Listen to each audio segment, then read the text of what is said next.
നമസ്കാരം. പ്രേക്ഷകർ ഏറെ കാത്തിരിക്കുന്ന ഒരു സിനിമയാണ് ഘടകൻ. ഘടകൻ എന്ന സിനിമയുടെ വിശേഷങ്ങളുമായി നമ്മളോടൊപ്പം നമുക്ക് എല്ലാവർക്കും പ്രിയപ്പെട്ട താരങ്ങളുണ്ട്. എന്റെ കൂടെ ഒരാളല്ല 5 പേരാണ്, അല്ല 6 പേരാണ്. 1 2 3 4 5 പേര്. ഓക്കെ, രണ്ടായിട്ട്. ഓക്കെ, അപ്പൊ എന്തായാലും സൗണ്ട് കേട്ടപ്പോ തന്നെ മനസ്സിലായി കാണും നമുക്ക് എല്ലാവർക്കും പ്രിയപ്പെട്ട Ranjith sir, Akimsha and Sona, Fahis and Nirmal. Okay, ഇപ്പൊ ഈ പേര് ഫുള്ള് പഠിക്കാൻ തന്നെ ഞാൻ വളരെ കഷ്ടപ്പെട്ടു. കാരണം ഇവിടെ വന്നപ്പോഴാണ് ആരൊക്കെ ഉണ്ട് ഇല്ല എന്നുള്ളതെല്ലാം എനിക്ക് മനസ്സിലായത്. അപ്പൊ എന്തായാലും ഭയങ്കര ഹാപ്പിയാണ്. ഘടകൻ ഫൈനലി റിലീസ് ആവാൻ പോവുകയാണ്. ആ ഒരു എക്സൈറ്റ്മെന്റ് നിങ്ങൾക്കുണ്ടോ? ഉണ്ട്. ഓക്കെ, അപ്പം ഈ ഘടകനിൽ ഭയങ്കരമായിട്ട് എനിക്ക് അട്രാക്ട് ചെയ്ത ഒരു കാര്യം എന്ന് പറഞ്ഞു കഴിഞ്ഞാൽ, മലയാള സിനിമയിൽ നമുക്ക് ആക്ഷൻ ത്രില്ലർ സബ്ജക്റ്റുകൾ കൊണ്ടുവന്ന ലിജോ ജോസ് പല്ലിശ്ശേരി, അതേപോലെ ലോകേഷ് കനകരാജ്, നമുക്കറിയാലോ വിക്രം, അതേപോലെ ലിയോ, അങ്ങനെ ഭയങ്കര ഹിറ്റ് മൂവീസ് ചെയ്ത് അവരാണ് ഫസ്റ്റ് ലുക്ക് പോസ്റ്റർ റിലീസ് ചെയ്തത്. അത് തന്നെ ഒരു സൂചനയാണ് എന്നാണ് എനിക്ക് ഫീൽ ചെയ്തത്. കാരണം ഘടകന്റെ ഒരു സൂചനയാണോ, ഒരു ആക്ഷൻ ത്രില്ലർ തന്നെയാണോ? ഘടകൻ ആക്ഷൻ ഉണ്ട്. ഘടകനിൽ ഏകദേശം 5ഓളം ഫൈറ്റ് ഉണ്ട്. 3 മാസ്റ്റേഴ്സ് ആണ് ചെയ്തിരിക്കുന്നത്. ഈ പറഞ്ഞ പോലെ അടി നല്ലൊരു അടി തന്നെയാണ്. കൊണ്ടും കൊടുത്തും ഞങ്ങൾ ഷൂട്ട് ചെയ്തത്. പിന്നെ ഈ പറഞ്ഞ പോലെ ലിജോസ് പല്ലിശ്ശേരി സജിലിന്റെ ഗൃഹാനാണ്, പുള്ളി ഷെയർ ചെയ്തു. പിന്നെ ഈ പറഞ്ഞ പോലെ ഞങ്ങൾ ഫൈറ്റ് മാസ്റ്റർ ത്രൂ ആണ് ഞങ്ങൾക്ക് ലോകേഷ് റിലീസ് ചെയ്തു തന്നത്. അപ്പോൾ അതും വലിയ എക്സൈറ്റിംഗ് ഉണ്ടാക്കുന്ന ഒരു കാര്യമാണ്. മാത്രമല്ല പെട്ടെന്ന് ആളുകളുടെ അട്രാക്ഷനും ആ ഒരു പടത്തിന്റെ മൂഡ് ഡിസേർവ് ചെയ്യുന്നുണ്ട് ഈ 2 പേര് ഷെയർ ചെയ്യുമ്പോൾ. എന്തുകൊണ്ടും ഭയങ്കര ഹാപ്പിയാണ് ആ ഒരു കാര്യത്തിൽ. Ranjith sir, welcome back to Kerala. Ranjith സാറിനെ നമുക്കറിയാം, ലാലേട്ടന്റെ കൂടെയും മമ്മൂക്കയുടെ കൂടെയും അഭിനയിച്ച വ്യക്തിയാണ്. ഞങ്ങളുടെ സൂപ്പർ സ്റ്റാർസിന്റെ കൂടെ എല്ലാം അഭിനയിച്ചിട്ടുണ്ട്. അപ്പം എങ്ങനെയാണ് കേരളം, അതേപോലെ മലയാള സിനിമ എவ்வளோ പിടിക്കും? പിന്നെ நான் வந்துமா தமிழ்ல ஒரு படம் நடிச்சிருக்கேன், தெலுங்குல ஒரு படம் நடிச்சிருக்கேன். அந்த படம் பேர் வந்து ஸ்நேகம் கோசம், அதாவது நட்புக்காக. தமிழ்ல சில்வர் ஜூப்ளி ஒரு படம், சரத்குமார் படம். அது தெலுங்குல வந்து சிறுதேவி சார் ஆக்ட் பண்ணார். தெலுங்குல 1 வருஷம் வந்துச்சு. அதே மாதிரி கன்னடால ஒரு படம் நடிச்சிருக்கேன், சோரா சித்த சோரா, ரவிச்சந்திரன், அந்த super star, Karnataka Ravichandran sir. அந்த படம் சில்வர் ஜூப்ளி. அதுக்கப்புறம் என் தெலுங்குல இருந்தும் சரி, கன்னடத்துல இருந்தும் சரி, ஹிந்தியில இருந்து கூப்பிட்டு போவேன். நான் வந்து போகல. ஆக்சுவலாக ஒரு ஆக்டர் போயிருக்கணும், பட் நான் எந்த லாங்குவேஜ் இப்போ நான் அக்செப்ட் பண்ணுறேன். அதுக்கு என்ன ரீசன் அப்படின்னா, ஆக்ட் பண்ணுறது ரொம்ப கஷ்டமா. நம்ம நிறைய பேர் அதர் லாங்குவேஜ் வரும்போது 1 2 3 சொல்லி நினைக்க முடியாது. மனசுல 1 2 3 4 1 2 3 4 நம்ம நினைக்க முடியாது. நம்ம அந்த டைலாக் கூட விஷயம் தெரியணும், கதை தெரியணும். நடிக்கும் போது 5 ஆர்டிஸ்ட் இருந்தா நம்ம எதுவும் திட்டு பண்ணக்கூடாது, கரெக்டா பண்ணணுன்ற எனக்குள்ள ஒரு விஷயம் இருக்கு. அப்போ அது வந்து நான் அபிநயிச்சுட்டு வந்தேன்னு சொல்லியாச்சு. இந்த லாங்குவேஜ் எல்லாம் எனக்கு வராது, மலையாளம் வராது. நான் சொல்லவே இல்லை, நீங்க ஃப்ரெண்ட்ல போறீங்க.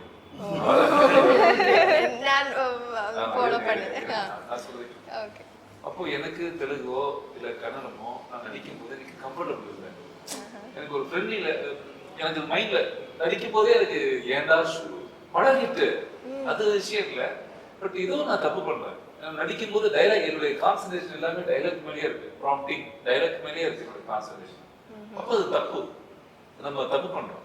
நம்ம அது அது அது ஸ்கூலுக்கு போகும்போது ஒரு வாத்தியார் வரும்போது இந்த ஆன்சரே இல்லாத ஸ்டூடெண்ட்டுக்கு என்னென்ன ஒரு டென்ஷன் இருக்குமோ அதை போல ஷூட்டிங் பண்ண முடியாது. இது கிரியேட்டிவான ஒரு ஒர்க். அப்போ நமக்கு கம்ஃபர்டபுளான லாங்குவேஜ் தான் பண்ண முடியும். அப்போ நான் தமிழ்ல இவ்வளவு படம் நடிச்சதுக்கு அப்புறம் முதல்ல வந்து நான் மோகன்லால் சாருக்கு ஒரு தேங்க்ஸ் சொல்லணும், ஷாஜி கேலா சாருக்கு தேங்க்ஸ் சொல்லணும். ஏன்னா என்ன வந்து இன்ட்ரோடியூஸ் பண்ணது சார் தான். ஓகே, நாட்ராஜா அடிப்பொலி. அது வந்து அப்போ வரலன்னு சொன்னேன் நான். ஏன்னா அதுக்கு கால் அடிப்பட்டு வாக் பண்ண முடியாது. இல்ல நீ வா பாத்துக்கலாம், நான் இருக்கல, நீ வா பாத்துக்கலாம்னு வந்து அடுத்த நாளே ஃபைட்டு. தியாகராஜ மாஸ்டர் என்னோட இன்ட்ரடக்ஷன் ஃபைட்டு நெக்ஸ்ட் டே என்னால வாக்கே பண்ண முடியாது. அதில் ஃபைட் பண்ணேன். ஏன்னா கதை ஒரு கேரக்டர், அந்த கேரக்டர் எனக்கு பிடிச்சி போச்சு. ரெண்டாவது இந்த மலையாளத்தில் எனக்கு என்ன விஷயம், ஏன் இவ்வளோ இன்ட்ரெஸ்டாக வந்தேன்னா, நான் அதிகமான படங்கள் வந்து தெலுங்குவோ கன்னடமோ ஹிந்தியோ நான் பார்த்தது கிடையாது. தமிழ் பார்ப்பேன், அப்படி விட்டா மலையாளம் பார்ப்பேன் சின்ன வயசுல. எனக்கு ஒரு சிஸ்டர், ஒரு மதர் லாங்குவேஜ் மாதிரி இந்த மலையாளம் மட்டும் எனக்குள்ளேயே இருக்கும். ஒரு கம்ஃபர்டபுள், எனக்கு வந்து ஒரு அதர் லாங்குவேஜ் மாதிரி எனக்கு ஃபீல் ஆகும் மலையாளம் சின்ன வயசுல. அது எனக்கு ரொம்ப பிடிக்கும். இப்ப நடிக்கும் போது எனக்கு டைலாக் டென்ஷன் வராது மலையாளத்துல மட்டும். தமிழ்ல எப்படி கம்ஃபர்டபுளா பண்ணுமா அந்த மாதிரி உங்களுக்கு புரியுதுல்ல. இப்ப எப்படி ஆர்டிஸ்ட்லாம் மிங்கிள் ஆயிடுறேன், நல்லா பேசுறேன். மத்த ஊருக்குலாம் போனா அப்படியே இந்த பாம்பே ஹீரோயின் மாதிரி தனியாவே இருக்கும். அப்படியே ஃபீல் வந்து அது உங்களுக்கு புரியுதான்னு தெரியாது சார். ரொம்ப கஷ்டம் சார். நீங்க அதில் இவர் தமிழ்ல நல்ல ஒரு படம் பண்ணிச்சு சொல்றேன். அது எல்லாத்துக்கும் எக்ஸ்பீரியன்ஸ் இருக்கு, இவர் பண்ணியிருக்கு, இப்போ முடியுது. ஏன்னா இதுவே நம்ம தெலுங்கு கன்னடம் போனீங்கன்னா கொஞ்சம் கஷ்டம் இருக்கும். அது தமிழும் மலையாளமும் ஒரு சிஸ்டர் லாங்குவேஜ் மாதிரி இல்ல. அப்ப எனக்கு அந்த டென்ஷனே கிடையாது. இதுக்கு எனக்கு ஹோம் கிரவுண்ட் மாதிரி எனக்கு. அதனால எனக்கு வந்து அதனால நான் இங்க பண்ண வேஷமும் சரி, நான் இங்க பண்ண நடிக்கிறதுக்கு எனக்கு எந்த டென்ஷன் கிடையாது. ஓகே, இது வந்து ஒரு பர்சனல் क्वेश्चन. லாலேட்டனை பிடிக்குமா மம்முக்கு பிடிக்குமா? சூப்பரா ரெண்டு பேரும் அப்படி எப்படின்னா, நான் நீங்க சொன்னா நம்ப மாட்டீங்க. நம்ம ஒருத்தர் மேல ரொம்ப பிடிச்சு போய் அப்படியே இதா இருந்திருக்கு. நான் ரெண்டு பேர்த்துக்கிட்ட ஒரு விஷயம் பார்த்தேன். மோஸ்ட்லி ஒரு விஷயம் சொல்றேன், எல்லா ஸ்டாருக்குமே ஒரு விஷயம் இருக்கும். அதை நான் சொன்னதுக்கு அப்புறம் நீங்க திங்க் பண்ணி பாருங்க. என்னன்னா அது உங்களுக்கு தெரியும், நடிக்கும் போது ஒரு கருணை, என்ன சொல்றது கருணா, கருணா கருணை தமிழான പറഞ്ഞു കൊടുക്കുക. എനിക്ക് தெரிஞ்சுடா. அதாவது ஒரு ஒரு மதர் நேச்சர். ஓகே, நீங்க நான் சொல்றது எல்லா ஸ்டார்ஸ்க்குமே இருக்கும். நீங்க பாருங்க, ஒரு ஃபெமினின் டச், ஒரு மதர் ஒன்லி. ஒரு நீங்க பேக்கஸ் பண்ணும்போது அது லால் சாருக்கு இருக்கும், மம்முக்காவுக்கு இருக்கும். ரெண்டு பேரும் வெப்பனா வேற, டூல் டிஃபரெண்ட். இவர் வேற ஷேப், இவர் வேற ஷேப். ஆனா ரெண்டு பேரும் பண்ணும்போது நீங்க கரையும். நான் பேசுறது உங்களுக்கு புரியுதுல்ல? മനസ്സിലായി. அது வந்து நான் பர்சனலா வந்து நான் இந்த ரெண்டு பேருக்கு நிறைய இடத்துல சொல்லிட்டே இருப்பேன். ஃபைட்ல சொல்றேன் பாருங்க, ரெண்டு பேருக்கு சொல்றேன். ஃபைட் பண்றது ரொம்ப ஈஸிமா.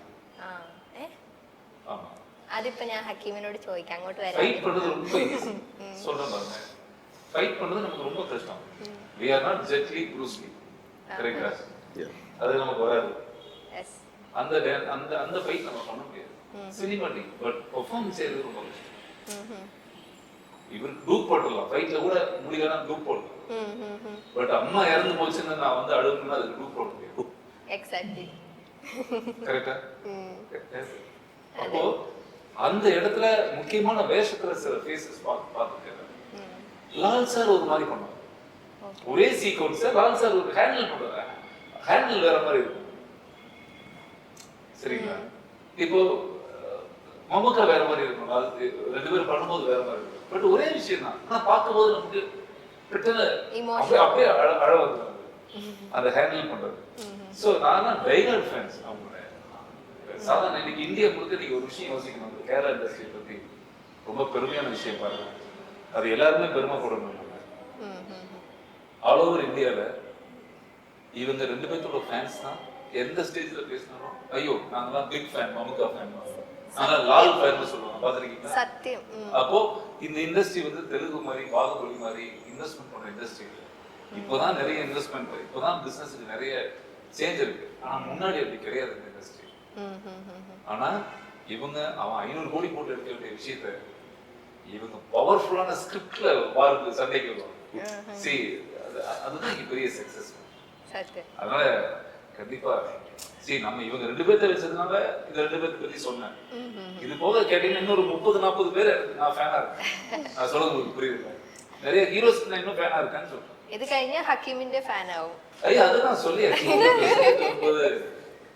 ഓക്കെ, ഫൈറ്റ് സീനിന്റെ കാര്യം പറഞ്ഞിട്ടുണ്ടായിരുന്നല്ലോ. ഇത് മൊത്തം എനിക്ക് തോന്നുന്നു ഫുൾ അടിയും വഴക്കും കാര്യങ്ങളും ഒക്കെ ആണല്ലോ. എക്സാക്ട്ലി പറഞ്ഞിട്ടുണ്ടായിരുന്നു ഒരുപാട് ഫൈറ്റ് സീനുകൾ ഉണ്ടെന്ന്. എന്തെങ്കിലും അതിന് വേണ്ടിയിട്ട് ഒരു വർക്ക്ഷോപ്പോ കാര്യങ്ങളോ ചെയ്തിട്ടുണ്ടായിരുന്നു? എന്തെങ്കിലും ഇഞ്ചുറി അങ്ങനെ എന്തെങ്കിലും സംഭവിച്ചിട്ടുണ്ടോ? ഇഞ്ചുറീസ് ബേസിക്കലി സിനിമയിൽ അഭിനയിക്കുന്ന ഇഞ്ചുറീസ് കിട്ടുന്ന സ്വാഭാവികമാണ്. പക്ഷെ കടകളുടെ ഭാഗ്യം കൊണ്ട് കിട്ടിയിട്ടുണ്ടായില്ല. പിന്നെ சூப்பர் விஷயம் நீங்க கேட்டீங்க. நான் ஃபைட் பண்றது ஈஸின்னு சொல்லிட்டேன்.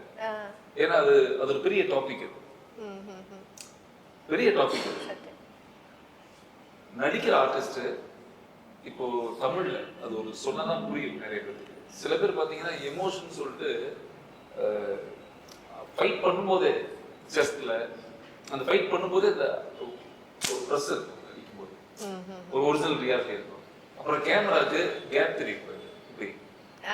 அப்போ சார் கொஞ்சம் க்ளோஸ் இப்படி வரணும். டைமிங் மிஸ் ஆகக்கூடாது. സത്യം, ഞാൻ അത് പലപ്പോഴും ചിന്തിച്ചിട്ടുണ്ട്. ഈ ടൈമിംഗ് ആകുമ്പോൾ നല്ല അടി കിട്ടത്തില്ല. കിട്ടും. நீங்க 10 டேக்ல 2 டேக் கிட்டிரும். தப்பு விழுந்துரும். ஆமா விழுகும். அப்புறம் நீங்க கீழே விழுகணும், இதெல்லாம் பண்ணணும். சரி, 2 விஷயம் தெரிஞ்சுக்கங்க. ஒரு சின்ன எக்ஸாம்பிள் சொல்றேன், இன்ட்ரெஸ்டிங்கா இருக்கும். அது கேளுங்க சார். எனக்கு ஒரு படம் தமிழ்ல கனல் ஃபைட் மாஸ்டர். அப்போ பீட்டர் கெயின் அசிஸ்டன்ட், ரகுவரன் மேல இருக்காரு ஆக்டர் ரகுவரன், அர்ஜுன் ஹீரோ. அப்போ என்ன வீட்டுல கூப்பிடுறாங்க நைட் ஷூட். நைட் ஷூட்டா? என்ன அண்ணா ஒரு 1 hour வந்துட்டு போங்க ப்ளீஸ். சரி ஓகே. மவுண்ட் ரோட்ல 12 மணி போலீஸ் எல்லாம் வச்சு ரோட்லாம் பிளாக் பண்ணிட்டாங்க. அப்புறம் என்ன போலீஸ் எல்லாம் பிளாக் பண்ணியாச்சு. நானும் கார் இறங்கிட்டு அந்த மேனேஜர் கூட்டிட்டு போறாரு. மவுண்ட் ரோடுக்கு மேல ஃப்ளைஓவர் இருக்குல்ல, நம்ம மவுண்ட் ரோடு வந்து ஜாயிண்ட் ஏர்போர்ட் ஃப்ளைஓவர் மேல, நம்ம சென்னையோட மெயின் அடையாளம் கிண்டி ஃப்ளைஓவர் மேல, அந்த ஃப்ளைஓவருக்கு மேல போயிட்டு எல்லாம் நிக்கிறாங்க. நானும் போய் நின்னுட்டு இருந்தேன். சூப்பர் சார், எல்லாரும் கை கொடுத்தாங்க. சார் கை கொடுங்க, இதுல இதுதான் ஓட போகுது. அப்படியே அப்படின்னு அடி எல்லாம் குளிச்சுட்டு இருந்தேன். எல்லாரும் வந்து கை கொடுக்குறாங்க. சாரே இது மட்டும் சக்சஸ்னா இந்த பிலிம்ல தமிழ்நாடே திரும்பி பார்க்கும். நானும் சரி ஓகே அப்படின்னு எல்லாரும் அறி okay okay sir, no problem. Kanal Kannan fight master ரெடியா பஸ் வாங்க பஸ் ரெடியா உள்ள ஏய் பீட்டர் கெயின் வா. அப்புறம் பீட்டர் கெயின் அசிஸ்டன்ட் ஒன்னு விழுந்து கட்டுறாங்க. அப்புறம் நான் வேற யாருக்கு எடுத்துட்டு இருக்கேன், நான் டீ குடிச்சிட்டு இருக்கேன். நீ குடிச்சு அப்படி பாக்குறேன். அவன் சொன்னான் நான் கொஞ்சம் தவிக்கிறேன், பாத்துக்கோ சும்மா பாருங்க. ஓகே ஓகே நீங்க குதிங்க அப்படின்னு நான் பேசிட்டு இருக்கேன். அந்த மேல இருந்து அப்படியே போய் அவன் கீழே அப்படி விழுந்தாரு. நான் டீ பேசி அவன் மேல வந்துட்டான். வந்தோடனே பேடெல்லாம் எடுத்து வந்தாங்க. வந்தோடனே ஆனா சரி பேட் கட்டி எதுக்குப்பா எனக்கு தெரியல, வேற நீங்க விழுக போறீங்க. எனக்கு ஒரு செகண்ட் யோ இந்த இதுக்கு நான் வரல. இப்போ அர்ஜுன் எதுவும் சொல்லல, நிக்கிறாங்க. கீழே விழுக போறோம்.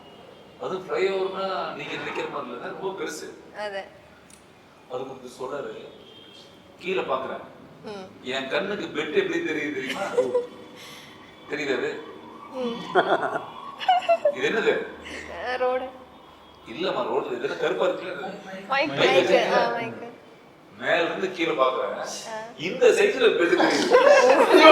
இது எல்லாம் ரோடு சார். மாஸ்டர் பெட் என்ன தீப்பெட்டி சைஸ்ல தெரியுது, இது எப்படி குதிக்கிறது? நாங்க அதெல்லாம் தவிர நீங்க லேண்ட் ஆகிட்டீங்க போதும். நான் சொன்னேன் இங்க லேண்ட் ஆகுறது முக்கியம் இல்ல, நான் பெட்டுக்குள்ள லேண்ட், இந்த பெட்டுக்குள்ள விழுவேன்னு தெரியாம நான் செத்துருவேன். அது நெட்டலையே அப்ப ரகுவரன் வந்தாரு. என்ன வாட் ஹேப்பன்? வேற எங்கிருந்து குதிக்கணும் அப்படியே பஸ் யார் குதிக்கிறது? இல்ல என்னதான் குதிக்க சொல்றாங்க, யாரா சொன்னாங்க? இவங்க எல்லாம் சொல்றாங்க பஸ் இவனால அங்க குதிச்சா செத்துருவோம். நான் அது சொன்னாவே நான் இப்ப செத்துருவேன். இந்த மாதிரி ஷாட் எல்லாம் ஒரு 50 crores 5 crores வாங்குற ஹீரோ பண்ணணும். நாங்க பண்ண முடியாது. ஒரு கேள்வி கேட்கணும். நான் இப்போ இந்த இதில் சொல்லுங்க. இப்போ ஃபைட் மேட் சொன்னான்ல, அது வந்து இப்போ சொன்ன மாதிரி ஹீரோஸ் பண்ணுறோன்னு சொன்னேன். ஆனால் இந்த மாதிரி சின்ன சின்னதாக ரோல் பண்ணுறவங்க இல்லைன்னா வில்லன் வேஷம் பண்ணுறவங்க எல்லாமே நிறைய அடிபட்டு இருக்காங்க. அது இல்லாமல் யாருமே பேசுறது கூட இல்லை. இல்லை நீங்கள் சொல்லுறதுக்காக சொல்லிடுறேன், டக்குன்னு மறந்துருக்கு. சரி சொல்லுங்கள் சார். தமிழ்நாட்டில் ஒரு பெரிய ஹீரோ இருந்தார். ஒரு படம் சூப்பர் டூப்பர் ஹிட். ஃபர்ஸ்ட் படம். ரெண்டாவது படம் சில்வர் ஜூப்ளி. மூணாவது படம் சும்மா இங்கிருந்து கீழே குதிச்சு கழுத்து வந்துருச்சு. ரொம்ப தூரம்லாம் போவாங்க. லைஃப் ஃபுல்லா பெட் ரிட்டர்னு 25 கிலோ ஆயிட்டார். இறந்துட்டார். யாரு 10 பைசா ஹெல்ப் போட மாட்டாங்க. அது வந்து டிஃப்ரெண்ட். இதெல்லாம் அன்எக்ஸ்பெக்டட் திங்ஸ். இது நம்ம இதெல்லாம் கண்ணுக்கு நேரா இப்ப நான் என்ன ஆக போறேங்கிறத நான் சொல்றது புரியுதா? நான் என்ன ஆகிறேங்கிறத என் கண்ணுக்கு நேரம் எனக்கு தெரியுது. தப்பு நினைக்கிறது. அப்ப எதுக்கு இந்த வார்த்தை சொல்றேன்னா, ஃபைட்ல ரிஸ்க் இருக்கு, ரோப் போறதுல ரிஸ்க் இருக்கு. நீங்க என்ன சொல்றீங்க? ஆனா இங்க இருந்து அங்க விழுந்தீங்கன்னா பெட் இருக்குன்னு விழுகிறதே சிக்கல். நீங்க விழுந்ததுக்கு அப்புறம் தான் யோசிக்கிறீங்க. 10 பேர் ஃபைட் பண்றான்னு வச்சுக்கோங்களேன், இங்க வயிற்று அடிப்போம், இங்க அடிப்போம், அங்க அடிப்போம். அது நான் சொல்லக்கூடாது சார், ஆர்டிஸ்ட் பேர்லாம் சொன்னா கஷ்டமா இருக்கும்.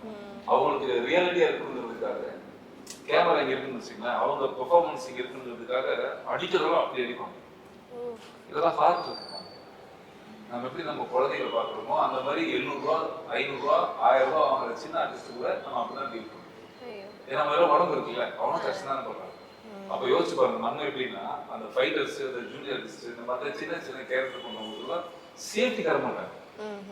இப்ப இவரு ஹீரோ, இவரு கேரவன் இருக்கு, சரியா? ஒரு உதாரணத்துக்கு சொல்றேன். இப்ப இவரு செகண்ட் ஹீரோ, இவரு இல்ல ஆளுங்க சொல்றாரு. இப்ப இவருக்கு இப்ப கேரட் சார் வருது, ஹலோ அக்கீம் வருது, கேரட் வச்சிருப்பா சொன்ன ஹீரோயின் வந்தாங்க, அதுக்கு ஒரு கேரட் சொல்லிருப்பா. இன்னைக்கு 2 பேருக்கு ஷூட்டிங் இல்ல சார், சார் வர்றாரு, அவருக்கு கேரட் சொல்லுவாங்க, சொல்ல மாட்டாங்கல்ல. நான் சொல்றது உங்களுக்கு புரியுது இல்ல? அப்ப பட்ஜெட் ரொம்ப இன்னைக்கு ஆரம்பிச்சு இருக்குது. அந்த மாதிரி தான் ஃபைட்லயும் safety precautions, value cross, safety precautions. மத்த ஆர்டிஸ்டுக்காக ஒரு பெட் கிட்ட அப்படியே விழுறா அப்படி. ஓகே, எல்லாம் டான்ஸ் அப்படியே ஃபைட்டர்ஸ்க்குலாம் ரொம்ப அடிக்கணும். ரொம்ப கஷ்டம் தாங்க அது. சரி, நம்ம நினைக்கிறத இதுல விஜயகாந்த் சார், நான் இப்போ என்னோட எக்ஸ்பீரியன்ஸ்ல நிறைய ஹீரோஸ் பண்ணியிருக்கேன். மம்முட்டி சார், லால் சார் ஃபைட் பண்ணும்போது எனக்கு அவ்வளோ டென்ஷனாக இருக்கு. சீரியஸ்லி அப்படியே ரொம்ப மென்மையா இருக்கு. புரியுதுல்ல? மம்முக்காட்டையோ லால் சார்ட்டையோ ஃபைட் பண்ணும்போது அது நம்ம நேரம் ஃபைட் பண்ணதுனால சொல்லுவேன். ஒரு பெரிய ஹார்ட் ஒர்க்கு, பெரிய இதெல்லாம் இருக்காது. அதே மாதிரி தமிழ்ல பர்டிகுலரா சொல்லணும்னா விஜயகாந்த் கை நிற்பீங்க அப்படி ஃப்ளவர் மாதிரி டெஸ்ட் பண்ணுவார். ஆனா ஃபேஸ்ல கண்ணில் அந்த ரியாக்ஷன் இருக்கும். அதுதான் நம்ம கற்றுக்கணும், மேற்கொள்ளணும். கேமராவுக்கு அந்த ரியாக்ஷன் இருக்கும். ஜம்ப் கிக்கு, இந்த கிக்கு, அவருக்குலாம் ஃபைட் பண்ணலாம், கட் ஃபைட்டு. நான் அவரோட ஃபைட் பண்ணும்போதுலாம் ஒரு கேன், நானோட கேன் அப்படியே ஃபினிஷ் ஆகும். ஒரு சிங்கிள் ஷாட்ல அடிக்கணும். அப்பெல்லாம் அதாவது விஜயகாந்த் சார் ஃபைட்டா ரோடு கிக்கு, அது இது கை லாக் பண்ணி தூக்கி கீழே போடு, ஒவ்வொரு இடத்துல விடுவீங்க. அப்படி சின்னதா ஏதாவது ஆயிடுச்சுன்னா அவ்வளவு. சரி, அது வந்து ஒரு பெரிய கலர். அது சரி அப்படி ടച്ച് பண்ணാൻ ആ ഇമോഷൻ പോലെ இருக்கும். ഹക്കീമിലേക്ക് വരുവാണെങ്കിൽ ഒരു ഇന്റർവ്യൂവിൽ ഞാൻ കേട്ടതാണ്, വളരെ കഷ്ടപ്പെട്ട് സിനിമ ഭയങ്കര ആഗ്രഹിച്ച് അസോസിയേറ്റ് ഡയറക്ടറായിട്ടും അതേപോലെ തന്നെ ഒരുപാട് സിനിമയിൽ ഡൂപ്പായിട്ടും ഒക്കെ, ഇപ്പൊ ചാർലിയിലേക്ക് ഒരുപാട് ഇന്റർവ്യൂസിൽ പറഞ്ഞതാണ്, ചാർലിയിലെ ദുൽഖറിന്റെ ഡൂപ്പായിട്ടും ഒക്കെ അഭിനയിച്ചിട്ടുണ്ടായിരുന്നത്. ഫൈനലി ഒരു യുവ താരനിരയിലേക്ക് എത്തിപ്പെട്ടു. ലൈക്ക് ഇപ്പോൾ ഒരുപാട് എന്താ പറയാ മെയിൻ റോളിലേക്കൊക്കെ കിട്ടുന്നുണ്ട്. ഈ ബിഗ് സ്ക്രീനിൽ ഇത്രയും ഒരു ഹീറോ എന്നുള്ള രീതിയിൽ കാണുമ്പോൾ ഉണ്ടാവുന്ന how do you feel now? സന്തോഷം. ഈ പറഞ്ഞ ഒരിക്കലൊരു ഓവർനൈറ്റ് സംഭവിച്ച ഒരു സെൻസേഷൻ ഇനി അങ്ങനെയല്ല. നമ്മളിങ്ങനെ 10 വർഷത്തോളം സ്ട്രഗിൾ ഉണ്ട്. ഒരുപാട് പടത്തിൽ ഞാൻ അസിസ്റ്റന്റ് ആയിട്ട് വർക്ക് ചെയ്തിട്ടുണ്ട്, ഒരുപാട് മാത്രമേ. അതുപോലെ തന്നെ ഒരുപാട് പടത്തിൽ ഞാൻ ഗ്രൂപ്പും ചെയ്തിട്ടില്ല. മറ്റൊരു ചാർലി ഞാൻ അസിസ്റ്റ് ചെയ്യുമ്പോൾ തന്നെ ഈ clap reporting, costume, continuity, art continuity, അങ്ങനെ എല്ലാം ചെയ്യുമ്പോൾ ഈ പറഞ്ഞ പോലെ എന്തെങ്കിലും ആക്ടർക്ക് ദുൽഖറിന് എന്തെങ്കിലും ടാലന്റ് സ്പ്രെയിൻ പറ്റുമ്പോൾ വേറെ അതേ ബോഡി ഫിഗറുള്ള ഒരാളെ അപ്പൊ തന്നെ നമുക്ക് ഷൂട്ട് തീർത്ത് പോകണം. അങ്ങനെ ചെയ്യുന്നതാണ്, അല്ലാതെ ഗ്രൂപ്പായിട്ട് ചെയ്യുന്നതാണ്. പക്ഷെ അതിനകത്തുള്ള ഗുണം എന്ന് പറഞ്ഞിട്ടുണ്ടെങ്കിൽ സിനിമയെ എനിക്ക് ഒരു ഫിലിം മേക്കർ പോയിന്റ് ഓഫ് വ്യൂവിൽ എനിക്ക് മനസ്സിലാക്കാൻ, അതിൽ നിന്ന് പാഠങ്ങൾ പഠിക്കാനും പറ്റിയിട്ടുണ്ട്. ഇതൊക്കെ ഈ ഒരു സ്ട്രഗിളിന്റെ ഭാഗമാണ്. അത് ഭയങ്കര രസമായിട്ട് തന്നെ ആ ഒരു പ്രോസസ് ഞാൻ എൻജോയ് ചെയ്തിട്ടുണ്ട് എല്ലാ സ്റ്റേജിലും. ഇപ്പോൾ ഹക്കീം ഈ പറഞ്ഞ പോലെ ഇത്രയും സ്ട്രഗിൾ ചെയ്ത് മുന്നേക്ക് വന്നു. ഇപ്പോൾ മുമ്പ് ചെയ്ത ചിത്രങ്ങളെല്ലാം ഏകദേശം ഡിഫറെൻ്റ് ആണ്. ഓരോ ജോണറും ഓരോന്നായിട്ട് ഉള്ളതായിട്ടാണ് പോകുന്നത്. ഇപ്പോൾ ടീച്ചറായാലും അതിനുശേഷം വന്ന ഓരോ ചിത്രങ്ങളും വ്യത്യസ്തമായി പോകുന്നുണ്ട്. എങ്ങനെയാണ് ഈ പടങ്ങളൊക്കെ പിക്ക് ചെയ്യുന്നത്? ബേസിക്കലി ഞാൻ കാണാൻ ആഗ്രഹിക്കുന്ന പടമായിരിക്കണം എനിക്ക് ചെയ്യണം എന്നുള്ളൊരു ആഗ്രഹമുണ്ട്. ഞാൻ കാണാൻ ആഗ്രഹിക്കുന്ന ഒരു സബ്ജക്ട് കേൾക്കുമ്പോൾ ഈ സിനിമ ഞാൻ കാണുമല്ലോ ഇതാണ്. ബേസിക്കലി ഇപ്പോൾ തിയേറ്ററിൽ പോയി പടം കാണുന്നതും ഇല്ലെങ്കിൽ ഞാൻ OTT-യിലാണെങ്കിലും കാണുന്ന വളരെ കുറച്ച് പടങ്ങൾ മാത്രമേ ഉള്ളൂ. അപ്പോൾ അത്രയധികം പടങ്ങളുണ്ട്, അത്രയധികം കണ്ടന്റുകളുണ്ട് ഏത് ഭാഷയിലാണെങ്കിൽ. അപ്പോൾ അങ്ങനെ കാണാൻ ആഗ്രഹിക്കുന്ന ഒരു പടമാണെന്ന് എനിക്ക് മനസ്സിലായപ്പോഴാണ് ഞാൻ ഈ പടങ്ങളൊക്കെ ചെയ്യാമെന്ന് തീരുമാനിക്കും. പിന്നെ ഈ ക്യാരക്ടറിന് എന്തെങ്കിലും ഒന്ന് എക്സ്പീരിയൻസ് ചെയ്യാൻ വേണം പുതുതായിട്ട്, അല്ലെങ്കിൽ എന്തെങ്കിലും ഒന്ന് ചെറിയൊരു കിക്ക് വേണ്ട നമ്മൾ ചെയ്തുകൊണ്ടിരിക്കുന്നത്. അങ്ങനെയാണ് ഓരോ ക്യാരക്ടേഴ്സും ചെയ്യാമെന്ന് തീരുമാനിക്കുന്നത്. കടകന് എന്താണ് ആ പറഞ്ഞ കിക്ക്? ഏത് കടകൻ എന്ന സിനിമയിൽ കടകളിലെ ഈ പറഞ്ഞ പോലെ ഞാൻ ഇതുവരെ ചെയ്യാത്ത ക്യാരക്ടറാണ്. പക്ഷെ ഈ പറഞ്ഞ പോലെ ഫൈറ്റ് ആണ് എനിക്ക് എന്നെ കൂടുതൽ ആക്ഷൻ പരിപാടികളാണ് എന്നെ ഏറ്റവും കൂടുതൽ എക്സൈറ്റ് ചെയ്യിപ്പിച്ചത്. എങ്ങനെ വരും എന്ന് അറിയാൻ വേണ്ടി. പിന്നെ ഈ പറഞ്ഞ പോലെ എന്റെ ജീവിതത്തിൽ ഒരുപാട് അടുത്ത് നിൽക്കുന്ന, ഞാൻ മിഡിൽ ക്ലാസ് ഫാമിലിയിൽ നിന്ന് വരുന്ന ആളാണ്. അതുകൊണ്ട് മിഡിൽ ക്ലാസ് ഫാമിലിയിൽ എനിക്ക് റിലേറ്റ് ചെയ്യാൻ പറ്റും. ഈ സുൽഫി എന്ന് പറയുന്ന കഥാപാത്രത്തെ എനിക്ക് ഭയങ്കരമായിട്ട് റിലേറ്റ് ചെയ്യാൻ പറ്റുന്നുണ്ട്. അയാളുടെ ട്രാവലും അയാളുടെ എന്താ പറയാ, അയാൾ ചെയ്യുന്ന കാര്യങ്ങളും ഈ പറയുന്ന പോലെ ഏകദേശം ഒരു തരത്തിൽ നിന്ന് വേറൊരു തരത്തിൽ എനിക്ക് റിലേറ്റബിൾ ആണ് എവിടെയെങ്കിലും. അപ്പോ എങ്ങനെ നോക്കിയാലും കഥ കേട്ടപ്പോൾ തന്നെ എനിക്ക് അത് ഒഴിവാക്കാൻ തോന്നിയില്ല. ചെയ്യണതാണ്. ഞാൻ ഭയങ്കര എക്സൈറ്റഡ് ആണ്. ഈ കടകൻ പോലൊരു സിനിമ തിയേറ്ററിൽ വരുമ്പോൾ കാണാൻ ഞാൻ ഭയങ്കര എക്സൈറ്റഡ് ആയിരിക്കും എനിക്കറിയാം. അതുകൊണ്ട് തന്നെയാണ്. ഇപ്പോൾ മലയാളികൾ റോ ഫൈറ്റ്സ് അവസാനം കണ്ടിരിക്കുന്ന അജഗജാന്തരം പോലുള്ള ഒരു സിനിമയിലൂടെയാണ്. അപ്പോൾ അതുപോലെ റോ ഫൈറ്റ് തന്നെയാണ് ഈ ചിത്രവും മുന്നിലേക്ക് വയ്ക്കുന്നത്. ഇതിനകത്ത് 5 ഫൈറ്റ് ഉണ്ട്. 3 മാസ്റ്റേഴ്സ് ആണ് ഡെവലപ്പ് ചെയ്തിരിക്കുന്നത്. അപ്പോൾ ആദ്യം നമ്മൾ കൗട്ട് ചെയ്തിരിക്കുന്ന ആക്ഷൻ ആ പാട്ട് നിറയെ ഫൈറ്റ് ആണ്. പക്ഷെ നമ്മൾ തിയേറ്റർ എക്സ്പീരിയൻസ് കളയാതിരിക്കാൻ വേണ്ടിയിട്ട് കുറച്ച് മാത്രമേ ഇട്ടിട്ടുള്ളൂ. അത് കുറച്ച് റോയാണ്. അത് അങ്ങനത്തെ ഫൈറ്റാണ് ആ ഫസ്റ്റ് ഫൈറ്റ്. ബാക്കിയുള്ള ഫൈറ്റ് ഇപ്പോൾ രജിസാറായിട്ടുള്ള ഫൈറ്റ് എന്ന് പറയുന്നത് കുറച്ച് മാസമായിട്ടാണ്, കഥയുടെ രീതിയിൽ ക്ലൈമാക്സിലാണ് കൊണ്ടിരിക്കുന്നത്. അപ്പോൾ അത് കുറച്ച് മാസമായിട്ടാണ് പുൾ ഓഫ് ചെയ്തിരിക്കുന്നത്. അതും ഈ പറയുന്ന പോലെ കൂടെയുള്ള ആർട്ടിസ്റ്റുകളുടെ ഒക്കെയുള്ള സഹകരണം, ഇത്രയധികം സീനിയർ ആയിട്ടുള്ള ആർട്ടിസ്റ്റൊക്കെ നമ്മുടെ അടുത്ത് വന്നിട്ട് അങ്ങനെ ചെയ്യണം ഇങ്ങനെ ചെയ്യണം. ലൈക്ക് ഈ ക്യാമറയെ എങ്ങനെ തെറ്റിദ്ധരിപ്പിക്കാം, ഇല്ലെങ്കിൽ ക്യാമറയെ ഇടി കൊണ്ടുവന്ന് തോന്നിപ്പിക്കാം, അതെങ്ങനെ റിസീവ് ചെയ്യാം. ഇടി കൊടുക്കുന്നതിനേക്കാളും ഇടി റിസീവ് ചെയ്യുന്നതാണ് ഏറ്റവും ഒരു കഴിവെന്ന് എനിക്ക് തോന്നിയിട്ടുണ്ട്. കാരണം ചെറിയ ടൈമിങ് മാറിയാലോ, ഞാൻ തെറിച്ചില്ല, പ്രോപ്പർ ടൈമിങ്ങിൽ തെറിച്ചിട്ടുണ്ടെങ്കിൽ ആ ഇമ്പാക്ട് ഫീൽ ചെയ്യില്ല.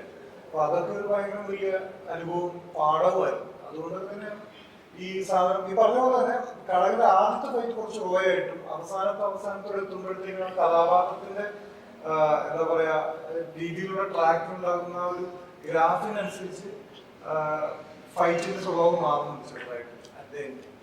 നിർമ്മൽ പാലാഴിയിലേക്ക് വരികയാണെങ്കിൽ ഇപ്പം ഒരുപാട് സിനിമയിൽ നമ്മളെ ചിരിപ്പിച്ചിട്ടുണ്ട്. എനിക്ക് തോന്നുന്നു ഈ ഫൈറ്റ് സീനിൽ അതേപോലെ തന്നെ ബുദ്ധിമുട്ടാണ് ചിരിപ്പിക്കുക എന്നുള്ളത്. സ്ക്രീനിൽ എല്ലാവരും ചിരിക്കുന്നുണ്ടെങ്കിൽ അതൊരു കൊമേഡിയൻ ആക്ടർ അല്ലെങ്കിൽ ഒരു ആക്ടറിനെ സംബന്ധിച്ചിടത്തോളം ഇപ്പൊ ലാലേട്ടൻ പോലും ഒരുപാട് സിനിമകളിൽ ചിരിപ്പിച്ചിട്ടുണ്ട്, മമ്മൂക്കയും ചിരിപ്പിച്ചിട്ടുണ്ട്. അത് സത്യം പറഞ്ഞു കഴിഞ്ഞാൽ ഒരു കഴിവ് തന്നെയാണ്, ചെറിയ ആക്ടർ ആയിക്കോട്ടെ വലിയ ആക്ടർ ആയിക്കോട്ടെ. അപ്പം എത്രത്തോളം സിനിമയെ സ്നേഹിച്ചു, അല്ലെങ്കിൽ അത്രത്തോളം സിനിമയിൽ ആളുകൾക്ക് ചിരിപ്പിക്കണം എന്ന് നിർബന്ധമുണ്ടല്ലോ, എങ്കിൽ മാത്രമേ ആളുകളുടെ ഇടയിലേക്ക് ഒരു സ്ഥാനം നേടാൻ സാധിക്കുകയുള്ളൂ. എത്ര ഡിഫിക്കൽട്ടാണ് ഒരു കോമഡി അവതരിപ്പിക്കാൻ? അല്ല, ഈ ചോദ്യത്തിൽ തന്നെ ഉണ്ട് എൻ്റെ ആൻസർ ഉണ്ടാവും. ശരി, ഒരു പാട്ട് നമുക്ക് പാടിയാൽ അത് ചീഞ്ഞു പോയാലും ആ പാട്ടങ്ങ് വിട്ടേക്കാം. പക്ഷെ ഒരു കോമഡി പറയട്ടെ പറഞ്ഞിട്ട് ചിരിച്ചിട്ടില്ലെങ്കിൽ ഇത്രയും വലിയ ദയനീയാവസ്ഥ വേറൊന്നുമില്ല. അപ്പം ഞാൻ വിശ്വസിക്കുന്നത് സിനിമയിൽ ഞാൻ അങ്ങനെ വല്ലാണ്ട് ചിരിപ്പിച്ചിട്ടുണ്ടോ എന്ന് എനിക്ക് തോന്നിയിട്ടില്ല. ചില സ്കിറ്റുകളാണ് കൂടുതൽ ഞാൻ ചിരിപ്പിച്ചിട്ടുള്ളത്. സിനിമയിൽ ഞാൻ വല്ലാണ്ട് അത്രയും കോമഡി സംഭവങ്ങളൊന്നും ചെയ്തിട്ടില്ല എന്നാണ് വിശ്വാസം. അങ്ങനെയുള്ള സംഭവങ്ങൾ വരട്ടെ, അത്രേ ഉള്ളൂ. സ്കിറ്റ് ചെയ്യുമ്പോൾ എനിക്ക് ഞാൻ പലപ്പോഴും ശ്രദ്ധിച്ചിട്ടുണ്ട്. ഇപ്പൊ യൂട്യൂബിലൊക്കെ നമ്മള് നിർമ്മൽ പാലാഴി നടിക്കുമ്പോഴത്തേക്കും ഒരുപാട് ഒരു സ്കിറ്റിന്റെ ഒരു കോഴിക്കോട് സ്ലാങ്ങിൽ സംസാരിക്കുന്ന ഒരു സ്കിറ്റ് വന്നായിരുന്നു. അപ്പൊ ഞാൻ വിചാരിക്കുന്നുണ്ട് ഈ ഓഡിയൻസിന്റെ ഒരു സ്റ്റേജിൽ പെർഫോം ചെയ്യാൻ ഭയങ്കര ബുദ്ധിമുട്ടാണ്. കാരണം സ്പോട്ടായിട്ട് റിയാക്ഷൻ കിട്ടും. മറ്റേ സിനിമ എന്ന് പറയുമ്പോൾ നമ്മൾ സമയമെടുത്ത് കാണുമ്പോൾ അത് ഉണ്ടാവുന്നതാണല്ലോ. പക്ഷെ സ്പോട്ടിൽ റിയാക്ഷൻ അത് ബാഡ് ആണെങ്കിലും അത് നമ്മളെ ബാധിക്കും. അങ്ങനെ എന്തെങ്കിലും ഒരു മോശം അനുഭവം അല്ലെങ്കിൽ നല്ല അനുഭവം ഉണ്ടായിട്ടുണ്ടോ?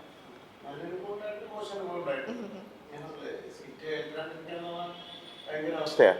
അതേപോലെ തന്നെ ഏറ്റു കഴിഞ്ഞാൽ ഭയങ്കരമായിട്ട് അങ്ങനെയുള്ള സംഭവം. അല്ലാണ്ട് മോശം അനുഭവം മൂക്ക് കിട്ടലുണ്ട്, പരിപാടി പൊട്ടിപ്പോലുണ്ട്, ഈ ബോംബറലുണ്ട് ഒക്കെ ഉണ്ടായിട്ടുണ്ട്. അങ്ങനെയായിരുന്നു ഇത്. പിന്നെ ഇത് സ്പോട്ടിൽ ചെയ്യാതെ പറയാൻ പെട്ടെന്നുണ്ടായതല്ല. ആക്കി പറഞ്ഞാൽ ഞാനൊരു 25 വർഷമായിട്ട് സ്റ്റേജ് ചെയ്യുന്ന ആളാണ്. അങ്ങനെ ചെയ്ത് ഞങ്ങൾ കൂടുതൽ ആർട്ടിസ്റ്റുകളായിട്ട് ബോണ്ടായി. ഇപ്പം കൂടുതൽ ഹരീഷ് എന്താ പറഞ്ഞാൽ ഞാനെന്താ പറയും, അത് ചിലപ്പം റിഹേഴ്സലൊന്നും ചെയ്തിട്ടില്ലെങ്കിലും അറിയാണ്ട് ഇങ്ങനെ കൊണ്ടുകൊടുത്ത് ഒരു ബന്ധം ഉണ്ടായോ പോയതാണ്. അത് ഞങ്ങൾ സ്റ്റേജുകൾ ചാൻസ് ചോദിച്ചു തുടങ്ങിയ ആളുകളാണ്. ആ കാലത്തെ ഒരുമിച്ചുള്ള ആളുകളാണ്. അപ്പോൾ അത്രയും കൊല്ലത്തിൻ്റെ എക്സ്പീരിയൻസ് കൊണ്ട് അറിയാണ്ട് വന്നു പോണതാണ്. സിനിമയിലേക്ക് എത്തിപ്പെടാൻ ഇപ്പം പല ആക്ടേഴ്സും പറഞ്ഞിട്ടുണ്ട്, ഏതെങ്കിലും മെയിൻ ആക്ടേഴ്സിന്റെ സഹായത്തോടെ എത്തിപ്പെട്ട ഒരുപാട് പേരുണ്ട്. ഇപ്പം അങ്ങനെ ആരെങ്കിലും ഹെൽപ്പ് ചെയ്തിട്ടുണ്ടോ സിനിമയിൽ? ഹെൽപ്പ് ചെയ്തിട്ടുണ്ടോ എന്ന് ചോദിക്കുമ്പോൾ കോമഡി ഫെസ്റ്റിവലിൽ എന്ന റിയാലിറ്റി ഷോയിലാണ്. അത് പക്രു ചേട്ടൻ്റെ പടത്തിലേക്കാണ് ഞാൻ കുട്ടിയും കൊല്ലുന്ന സിനിമയിൽ. പിന്നെ ചാൻസ് തന്നവരൊക്കെ നമ്മളെ ഹെൽപ്പ് ചെയ്തവർ തന്നെയാണ്. അനിലാശ്രമേനൻ എല്ലാം. ഇപ്പം പുത്തമ്പണത്തിലേക്കാണ് മമ്മൂക്ക പറഞ്ഞതിന് ശേഷമാണ് ഞങ്ങൾ എത്തിയത്. അങ്ങനെ പലരും ഹെൽപ്പ് ചെയ്തിട്ടുണ്ട്, ഒരുപാട് ആൾ ഹെൽപ്പ് ചെയ്തിട്ടുണ്ട്. സോനയിലേക്ക് എത്തുവാണെങ്കിൽ വെയിൽ എന്ന് പറയുന്ന സിനിമയിൽ കാമുകിയായിട്ട് അഭിനയിച്ചു. അതേപോലെ ഓമേരിയിലില്ല. ഓക്കെ, ആ സിനിമയിലും ആക്ച്വലി ഒരു കാമുകിയാണ്. ഇതിൻ്റെ അകത്ത് കുറച്ച് കാമുകൻ ഇച്ചിരി കലിപ്പാണല്ലോ. അപ്പൊ കലിപ്പന്റെ കാന്താരിയായിട്ട് അഭിനയിക്കേണ്ടി വന്നു. അതെ അതെ, അത് ശരിയാണ്. എല്ലാവരും കോമൺ ഇതുണ്ട്. പക്ഷെ ഇത് ഡിഫറെന്റ് ആയിട്ട് ട്രീറ്റ് ചെയ്തേക്കുന്നത്. ഒരു ടിപ്പിക്കൽ എന്താ പറയാ റൊമാൻറ്റിക്, അതിനേക്കാളും എനിക്ക് ഒന്ന് റിലേറ്റ് ചെയ്യാൻ പറ്റും. കുറച്ച് റിയലിസ്റ്റിക് ആയിട്ട്, എന്താ പെയിന്റ് അടിച്ച് കാണിക്കാതെ കുറച്ച് റോ ആയിട്ടാണ് കാണിക്കുന്നത്. ഉള്ള എന്താ പറയാ റിലേഷൻഷിപ്സിലുള്ള ബുദ്ധിമുട്ടുകളും ഫൈറ്റ്സും അങ്ങനത്തെ ഒത്തിരി ഇല്ലെങ്കിലും ഉള്ളതൊക്കെ നല്ലൊരു സ്പേസ് തന്നൊരു മൂവി. എങ്ങനെയാണ് ഈ സിനിമയിലേക്ക് എത്തിപ്പെടുന്നതും അതേപോലെ ഹക്കിമിന്റെ കൂടെ ഉണ്ടായിരുന്ന കെമിസ്ട്രി ഒക്കെ എങ്ങനെയായിരുന്നു? എക്സ്പീരിയൻസ് പറയൂ. നമ്മുടെ രഞ്ജിത്ത് സാർ ഉണ്ടല്ലോ, രഞ്ജിത്ത് സാറിനോടുള്ള എക്സ്പീരിയൻസ്. രഞ്ജിത്ത് സാറിനോട് അൺഫോർച്ചുനേറ്റ്ലി കോമ്പിനേഷൻസ് ഒന്നും കിട്ടിയില്ല. പക്ഷെ ഫസ്റ്റ് ഡേ തന്നെ ഞാൻ ഫോണിൽ സംസാരിച്ചായിരുന്നു.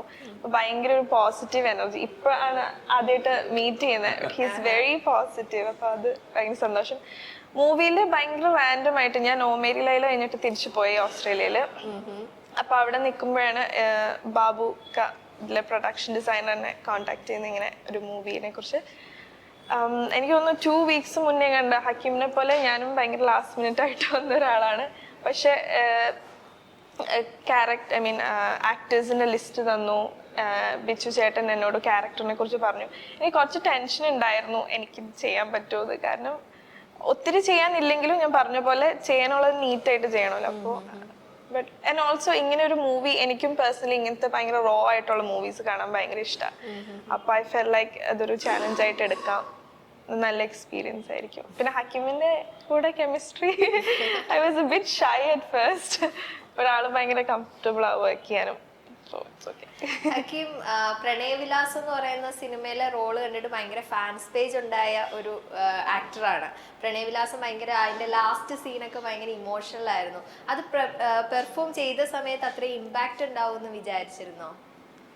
ചില സിനിമകൾ നമുക്ക് ഷൂട്ട് ചെയ്യുമ്പോഴേ കഥ കിട്ടുമ്പോഴേ മനസ്സിലാവും ഇത് വർക്കാവും. എനിക്കറിയാം ഉറപ്പായിട്ടും വർക്കാവുന്ന 100% ഉറപ്പായിരുന്നു. പിന്നെ ഈ കഥാപാത്രത്തിന്റെ ഈ വേരിയേഷൻ, അതായത് ഈ 20കളിലും 40കളിലും എങ്ങനെ പുൾ ഓഫ് ചെയ്യാം എന്നുള്ളൊരു കോൺഫിഡൻസ് എന്റെ മനസ്സിലുണ്ട്. അപ്പൊ അതിനുവേണ്ടി പണിയെടുത്തപ്പോൾ സക്സസ്ഫുൾ ആയി എനിക്ക് തോന്നുന്നു. എന്തായാലും ചോദ്യം അല്ല, ലാസ്റ്റ് ഇമ്പാക്ട് അത് അതേപോലെ നമ്മൾ അഭിനയിച്ച സമയത്ത് ചിലപ്പോ അത്രയും സ്ക്രീനിൽ കാണുമ്പോഴത്തേക്കും നമുക്ക് തോന്നൂലല്ലോ. ഷൂട്ട് ചെയ്യുന്ന സമയത്ത് ഞങ്ങൾക്ക് അറിയാമായിരുന്നു സംഭവം അത് ഇങ്ങനെയാണ് വരാൻ പോകുന്നത്. കഥ മുഴുവൻ അറിയാവുന്നതുകൊണ്ട് ഭയങ്കര ഇമ്പോർട്ടന്റ് മൊമെന്റ് ആണെന്ന് ഞങ്ങൾക്ക് അറിയാം. അത് അങ്ങനെ തന്നെ ഷൂട്ട് ചെയ്ത് ഔട്ട് കണ്ടപ്പോഴേ മോൾട്ട് കണ്ടപ്പോൾ എനിക്ക് മനസ്സിലായി ഇത് വർക്കാവാനുള്ള സാധ്യതയുണ്ട്. ബീച്ചും എല്ലാം കൂടെ വരുമ്പോഴത്തേക്കും ഭയങ്കര ഫീൽ തോന്നും എന്ന് എനിക്കറിയാം. சரிங்க சார், உங்களோட ஃபிலிமோகிராஃபி பார்க்கும்போது ஒரு கேப் இருக்குது. நீங்கள் வந்து ஒரு படத்தில் வந்து அபிநயிச்சு கொஞ்சம் நாள் ஆச்சு. இப்போ ஏன் கடகம் அந்த மூவிக்கு ஏன் ஓகே கடகம் அதான் அதுக்கு ஏன் ஓகே சொன்னீங்க? நான் வந்து இங்கே பண்ண மேக்ஸிமம் நான் வந்து எல்லா படமே நான் நல்ல ஸ்கிரிப்ட் கேட்டு அந்த ஸ்கிரிப்டுக்காக தான் நான் வந்தேன். அப்புறம் அதுக்கப்புறம் நிறைய ஃபிலிம்ஸ் வந்தது. ஒருவேளை எனக்கு சூட்டாக என்னோட மைண்டுக்கு அது சரியாக செட் ஆகும். ரொம்ப நாள் கழிச்சு எனக்கு இந்த ஸ்டோரி கேட்கும்போதே இது யார் ஹீரோ யார் ப்ரொடியூசர் எனக்கு எதுவுமே தெரியாது. அவர் வந்து சஜின் வந்து ஃபஸ்ட்டு இந்த ஸ்கிரிப்ட் சொல்லும்போதே இந்த கதையை கேட்டோன்னே சொன்ன படம் வந்து ஹிட் ஆகிடும், செம்ம ஹிட் ஆகிடும். எனக்கு கான்ஃபிடன்ஸ் வந்துச்சு. அதில் அதுக்கப்புறம் என்னோட வேஷம் என்ன, அதில் போலீஸ் ஆஃபீஸர் கேரக்டர். ஸோ இந்த கேரக்டருக்கு எப்படி நம்ம வந்து நாகராஜா பண்ணும்போது, இல்லை சந்திரோல் ஷோ பண்ணும்போது, இல்லை ராஜமாணிக்கம் பண்ணும்போது நமக்கு ஒரு ரெகக்னிஷன் இருக்கு இல்லையா? ஸோ அதை மாதிரி இது இன்னும் கூடுதல் ப்ளஸ்ஸாக இருக்கும் எனக்கு என்னுடைய இந்த வேஷம். ஸோ நல்ல ஒரு வேஷம் நினச்சிருக்கேன். இப்போ நீங்கள் வந்து முன்னாடி பண்ண படங்கள் எல்லாமே வந்து மோகன்லால் சார் இல்லைன்னா மம்முட்டி சாரோட படங்கள் தான். அதில் எல்லாமே கொடூரமான ஒரு வில்லனாக வந்திருக்காங்க. ஏன் எப்படி இருக்கு ஹக்கீம் கூட வரும்போது அந்த அதே மாதிரி கொடூரமான வில்லனா? இல்லை, அதாவது அவ்வளோ கொடூரமாக இருந்திருக்காங்க. சொல்லு சார். இல்லை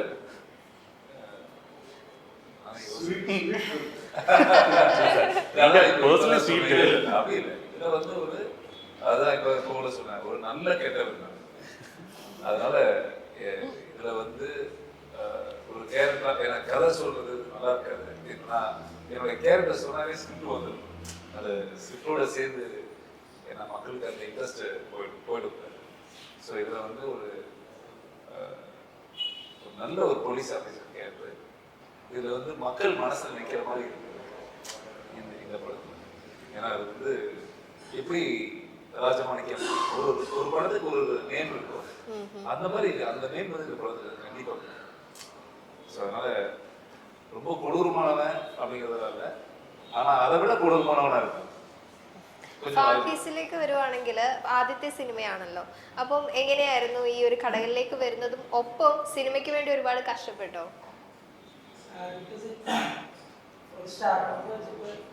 എനിക്ക് ഭയങ്കര എക്സ്പീരിയൻസ് ആയിട്ടുള്ളൂ. കാരണം ആദ്യം നമ്മൾ ഇവിടെ കൂടെ ഇരിക്കുക എന്ന് പറഞ്ഞാൽ ഭയങ്കര എക്സ്പീരിയൻസ്. സാറിനോട് മമ്മൂട്ടിയുടെ മോഹനം കഴിക്കണം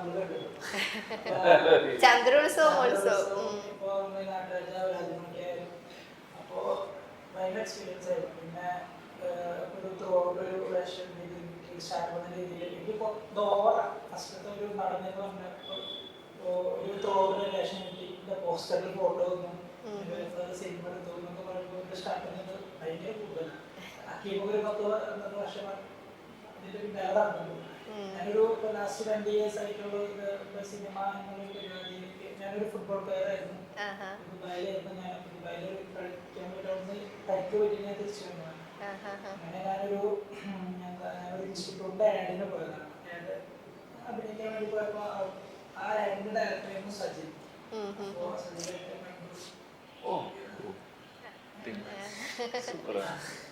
സജിനെ അവിടുന്ന് കണ്ടു.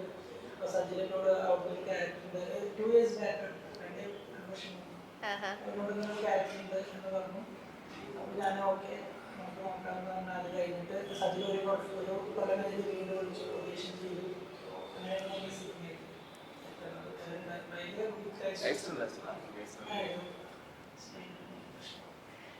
പരിക്ക് കിട്ടിയിട്ട് നേരെ വന്നിട്ട് വീണ്ടും അടിയുള്ള പടത്തിൽ എങ്ങനെയുണ്ട്?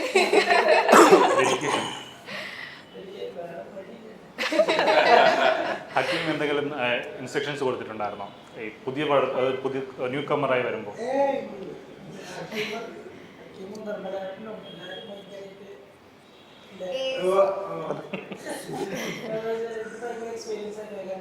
വലിയ ക്രൂ ആണ്. ഞാൻ മാത്രം ഒരു ഫേസ് ഉള്ളൂ. ഭയങ്കര സാറൊക്കെ ഇങ്ങനെ ചെയ്യണം. ഞാൻ ഫസ്റ്റ് 3-ാമത്തെ ദിവസം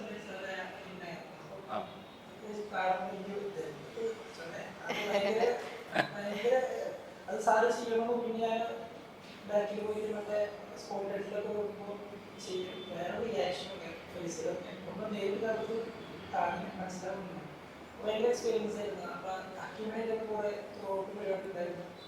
അക്കിനോട് പറഞ്ഞത് ഈ സിനിമയ്ക്ക് വേണ്ടിയിട്ട് ഒരുപാട് കൊതിയോടെ കാണുന്ന ഒരുപാട് പേര് ആക്ച്വലി ഇപ്പൊ എനിക്ക് തോന്നുന്നു കൊച്ചിയിൽ തന്നെ ആണെങ്കിൽ ഒരു കല്ലെറിഞ്ഞു കഴിഞ്ഞാൽ ഏതെങ്കിലും വീഴുന്ന ഒരു അഭിനയം മോഹിയുടെയോ മോഹിനി ആൻഡ് മോഹിയുടെയോ തലയിലായിരിക്കും.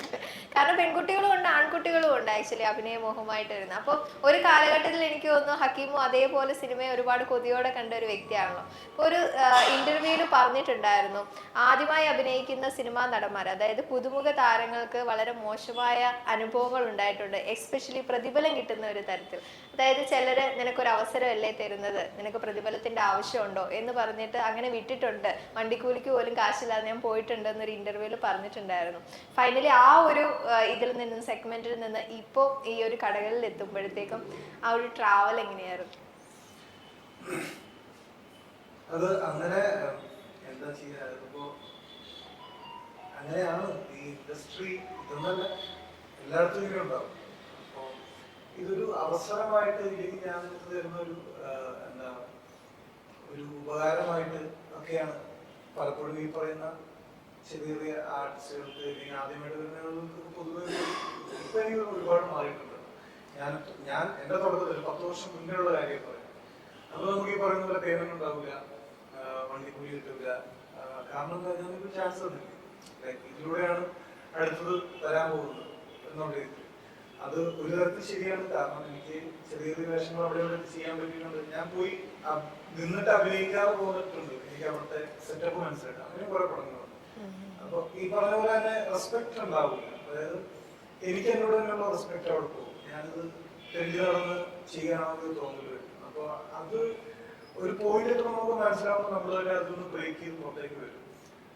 ഇതൊരു ജോലിയായിട്ട് കാണാനാണ് എനിക്ക് ആഗ്രഹം. ഇതിനകത്ത് ഈ ബാക്കി പറയുന്ന ഈ വരുന്ന കാര്യങ്ങളൊക്കെ ബിസിനസ് ഒക്കെ അതിന്റെ വേറൊരു തലമാണ്. പക്ഷെ ഫസ്റ്റ് ഓഫ് ഓൾ ഇതൊരു ജോലിയാണ്, ജോബ്.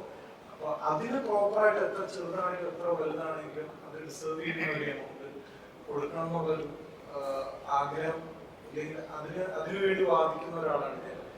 ആരുടെ ജോലി ചെറുതല്ല. ഞാൻ അസിസ്റ്റന്റ് ഡയറക്ടർ ആയതുകൊണ്ട് എനിക്ക് വ്യക്തമായിട്ട് അറിയാം ഞാൻ ചെയ്യേണ്ട ജോലി അവിടെ ചെയ്തില്ലെന്നുണ്ടെങ്കിൽ സിനിമയെ ഭയങ്കര സാരമായിട്ട് തന്നെ അത് ബാധിക്കും. അതുപോലെ ആക്ടറുടെ ജോലി ചെയ്തിട്ടല്ല, ആരുടെയും ലൈക്ക് ചെയ്യുന്ന ചേട്ടന്മാരുടെ ജോലി ചെയ്തിട്ടല്ല, എല്ലാവരുടെയും ജോലിക്ക് അതിൻ്റെതായിട്ടുള്ള ഇമ്പോർട്ടൻസ് ഉണ്ട്. അതിന് ഡിസേർവ് ചെയ്യുന്ന അതിനകത്തേക്ക് അഭിനയിക്കാൻ വരുന്ന ജൂനിയർ ആർട്ടിസ്റ്റുകൾക്കാണെങ്കിലും അവർക്ക് ഡിസേർവ് ചെയ്യുന്ന ഒരു എമൗണ്ട് അവർക്ക് കൊടുക്കണം. ഒരാളെ വിളിച്ചു വെച്ച ഒരാളുടെ ആയുസ് ഒരു ദിവസം നമ്മളായിട്ട് മേടിക്കുകയാണ്. അപ്പോ അതിനോടുള്ള റെസ്പെക്ട് നമ്മൾ കാണിക്കണം. അതേപോലെ പണത്തിന് പണം തന്നെ വേണമല്ലോ. പണത്തിന് പണം എന്നുള്ള രീതിയിലല്ല, ഒരാളുടെ എന്താ പറയാ, ഒരാളുടെ നമ്മൾ എടുക്കല്ല, ഒരാളുടെ ലേബർ നമ്മൾ മേടിക്കുക. അപ്പൊ അത് ഡിസേർവ് ചെയ്യുന്ന ഒരു കൂലി നമ്മൾ കൊടുക്കണം. ടൈമിനും എല്ലാത്തിനും കൊടുക്കണ്ടേ. അപ്പൊ ഇതിനു വേണ്ടി തന്നെ ജീവിക്കുന്ന ആൾക്കാരെ വിളിച്ചു വരുത്തി ഇതിനോടെ പച്ചക്കിരുത്തി തട്ടിച്ചു കൊടുത്ത ഒരു പരിപാടി അത് വളരെ മോശമാണ്. പിന്നെ ഈ വളർച്ചയുടെ കാര്യം പറയാം, ഈ അന്ന് തന്നെ വണ്ടിക്കൂലി തരാത്ത, അല്ലെങ്കിൽ അന്ന് തന്നെ എന്താ ഇതില് അവസരമാണെന്ന് പറഞ്ഞ ആൾക്കാർ തന്നെ എന്നെ ഇപ്പോ കഥ കേൾക്കാനൊക്കെ വിളിക്കുന്നുണ്ട്. അപ്പൊ എനിക്ക് ഇതൊരു വൈരാഗ്യം റിവെഞ്ച് എടുക്കുന്ന കാര്യമില്ല. ഇത് അവസ്ഥ ഇതാണ്, അവരുടെ അവസ്ഥ ഇതാണ്. നമ്മുടെ ഇൻഡസ്ട്രി ഭയങ്കര ചെറുതാണ്. ആകെ 3 കോടി ജനങ്ങൾ അവിടെ ഉള്ളൂ. 3 കോടി ജനങ്ങളും പടങ്ങൾ കാണുന്നില്ല. അപ്പൊ അവരുടെ അവസ്ഥ ഇതാണ്. നമ്മുടെ ആവറേജ് പടം എന്ന് പറയുന്നത് 3 CR 5 CR വരെയൊക്കെയാണ് വരുന്നത്. 270 പടം ഇറങ്ങുന്നുണ്ട് ഇവിടെ. അപ്പൊ അത്ര കോമ്പറ്റീഷൻ, അത്ര ചെറിയ ഇൻഡസ്ട്രി ആയതുകൊണ്ട് ഇങ്ങനെയൊക്കെയാണ് ഇതിന്റെ ക്യാഷ് ഫ്ലോ ഇവിടെ നടക്കുക. അല്ലാണ്ട് അവരും പിടിച്ചു വെക്കുന്നതല്ല. പക്ഷെ ഇതാണ് അവസ്ഥ, ഇതാണ്. അപ്പൊ ഇതുപോലെയൊക്കെ നമുക്ക് ചെയ്യാൻ പറ്റുന്നത് അതൊന്നും ചെയ്തു കൊടുക്കാതിരിക്കുക, അതില് ഓർത്ത് വിഷമിക്കാതിരിക്കുക, സ്വയം പണിയെടുക്കുക, രക്ഷപ്പെടുക. ഇതേ ഒരു അനുഭവം എനിക്ക് തോന്നുന്നു നിർമ്മൽ ചേട്ടന് ഒരു ഇന്റർവ്യൂല് പറഞ്ഞിട്ടുണ്ടായിരുന്നു. ഒരു ആക്സിഡന്റ് കഴിഞ്ഞിട്ട് ഞാൻ ഇതേപോലെ ഒരു ഷൂട്ടിംഗ് സെറ്റിലേക്ക് പോയപ്പോൾ ഒരുപാട് ടേക്ക് എടുത്തു. അതിനുശേഷം പിന്നീട് ഇതേപോലെ വിളിച്ചപ്പോഴത്തേക്കും പിന്നെ ആളെ വിളിക്കണ്ട, ആളെ കണ്ടു കഴിഞ്ഞാൽ ക്യാമറമാൻ തല്ലും എന്നൊക്കെ പറഞ്ഞ് വളരെ ഇമോഷണൽ ആയിട്ട് അന്ന് സംസാരിച്ച് കണ്ടൊക്കെ നിറഞ്ഞിട്ട്. അപ്പൊ ആ ഒരു ഇന്റർവ്യൂ ഞാൻ ആക്ച്വലി കണ്ടിട്ടുണ്ടായിരുന്നു. അപ്പോൾ ഇപ്പം ഒരുപാട് സിനിമകൾ ഇപ്പൊ അവസരങ്ങൾ കിട്ടുന്നുണ്ടല്ലോ, ആ പറഞ്ഞവര് തന്നെ തിരികെ വിളിച്ചോ? ഇപ്പൊ ഹക്കീം പറഞ്ഞോണ്ട് ഞാൻ ചോദിച്ചത്.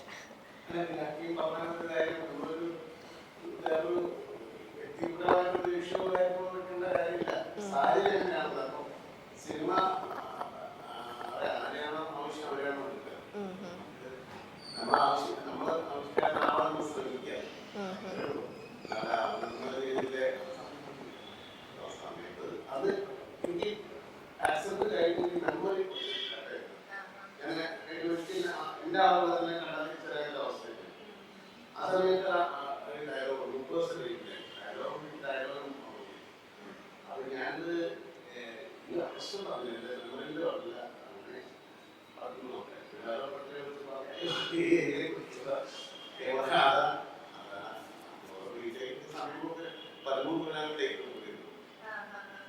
അന്ന് വിഷമുണ്ടായിരുന്നു. ഇപ്പൊ ആർക്കും വിഷമൊന്നുമില്ല. വർക്ക് ഉണ്ടായി സെറ്റാ അതുണ്ടാവുന്ന വിഷമം. എന്തായാലും ഒരുപാട് കാത്തിരിപ്പിന് ശേഷം കടങ്ങ തിയേറ്ററിലേക്ക് എത്തുകയാണ്. ക്വസ്റ്റ്യൻ മീഡിയ ഗ്രൂപ്പ് വഴി നിങ്ങൾക്ക് എങ്ങനെയാണ് കടകളിലേക്കുള്ള പ്രേക്ഷകരോട് പറയാനുള്ളത്, അതേപോലെ എന്തൊക്കെ പ്രതീക്ഷകളാണ്? കടകർ ഈ വരുന്ന മാർച്ച് 1 വെൽഫെയർ ഇൻസ്റ്റിറ്റ്യൂഷൻ വഴി ഞങ്ങൾ തിയേറ്ററിലേക്ക് എത്തുകയാണ്. അപ്പോൾ ഈ പറഞ്ഞ പോലെ വളരെയധികം പ്രതീക്ഷയോടെ കൂടെയാണ് സിനിമ എത്തിക്കുന്നത്. വേറെ പോലെ ഇതൊരു തിയേറ്റർ വാച്ച്, തിയേറ്ററിൽ എക്സ്പീരിയൻസ് ചെയ്യേണ്ട പടമാണ്. ഇപ്പൊ തിയേറ്ററിൽ നിന്ന് പോയി കഴിഞ്ഞ് ഒ ടി ടിയിൽ എത്തുമ്പോൾ ഇത് ഒ ടി ടിയിൽ കാണണ്ട, തിയേറ്ററിൽ കാണേണ്ട പടമായിരുന്നു നിങ്ങൾ ചിലപ്പോൾ പറയും. അതുകൊണ്ട് ആ അവസരം ഉണ്ടാക്കരുത്. തിയേറ്ററിൽ തന്നെ കാണേണ്ട പടമാണ്. അത്ര മനോഹരമായിട്ട് തന്നെ എല്ലാവരും വർക്ക് ചെയ്തിട്ടുണ്ട്. 4 ഫൈറ്റ് ഉണ്ട്. ഇതൊരു ഫാമിലി ഓറിയന്റഡ് ഇമോഷണൽ ഡ്രാമയാണ്. അപ്പോ ആ രീതിയിൽ തന്നെ എല്ലാവരും തിയേറ്ററിൽ വന്ന് കാണുക. ഞങ്ങൾ എല്ലാവരെയും അനുഗ്രഹിക്കുക. Thank you so much. Sir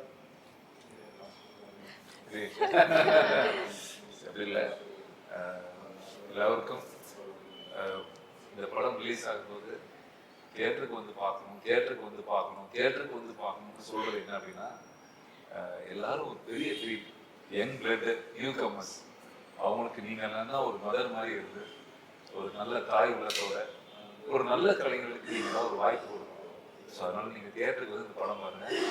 கட்டாயமா வெற்றி விழாவில் உங்க பேரை நான் சொல்லுவேன். நன்றி. தேங்க்யூ. Thank you.